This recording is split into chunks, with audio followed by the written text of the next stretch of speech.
the next thing that comes up, the second of the Noble Truths, is about the cause of suffering. And this in Sanskrit is called Trishna.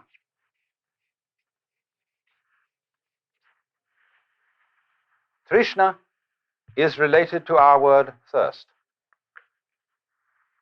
It's very often translated desire. That will do. Better, perhaps, is craving, clinging, grasping, or even, to use our modern psychological word, blocking. When, for example, somebody is blocked and dithers and hesitates and doesn't know what to do, he is, in the strictest Buddhist sense, attached. He's stuck. But a Buddha can't be stuck. He cannot be phased. He always flows, just as water always flows, even if you dam it. The river just keeps on getting higher and higher and higher until it flows over the dam. It's unstoppable.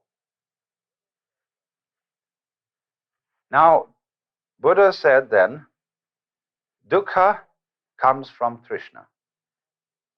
You all suffer because you cling to the world, and you don't recognize that the world is anicca and anatman. So then, try, if you can, not to grasp. Well, do you see that that immediately poses a problem? Because the student who has started off this dialogue with the Buddha then makes various efforts to give up desire, upon which he very rapidly discovers that he is desiring not to desire. And he takes that back to the teacher, who says, well, well, well. He said, of course, you are desiring not to desire, and that's, of course, excessive. All I want you to do is to give up desiring as much as you can. Don't want to go beyond the point of which you're capable. And for this reason, Buddhism is called the middle way. Not only is it the middle way between the extremes of ascetic discipline and pleasure-seeking, but it's also the middle way in a very subtle sense. Yes, don't desire to give up more desire than you can. And if you find that a problem, don't desire to be successful in giving up more desire than you can. You see what's happening? At every time he's returned to the middle way, he is moved out of an extreme situation. Now then, we'll go on. We'll cut out what happens in the pursuit of that method until a little later. The next truth in the list is concerned with the nature of release from dukkha. And so number 3 is nirvana.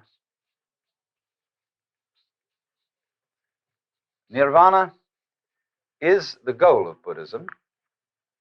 It's the state of liberation corresponding to what the Hindus call moksha. The word means blow out. Ni, and it comes from the root nivritti. Now, some people think that what it means is blowing out the flame of desire. I don't believe this. I believe that it means breathe out rather than blow out.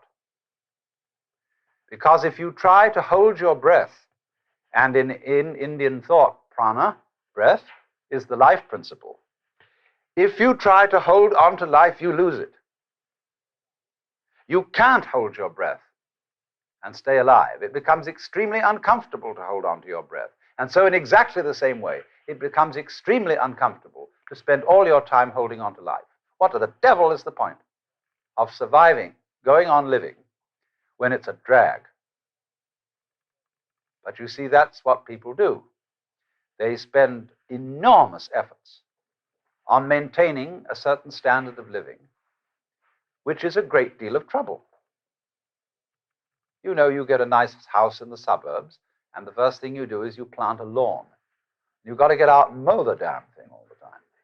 And you buy expensive this, that, and soon you're all involved in mortgages. And instead of being able to walk out in the garden and enjoy it, you sit at your desk looking at all the books and filling out this, that, and the other, and paying bills and answering letters.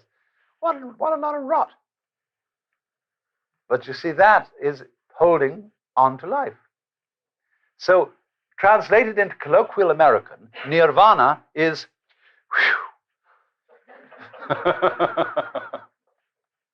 because if you let your breath go, it'll come back. So, nirvana is not annihilation. It's not disappearance into a sort of undifferentiated void. Nirvana is the state of being let go. It is a state of consciousness and a state of, you might call it, being here and now in this life.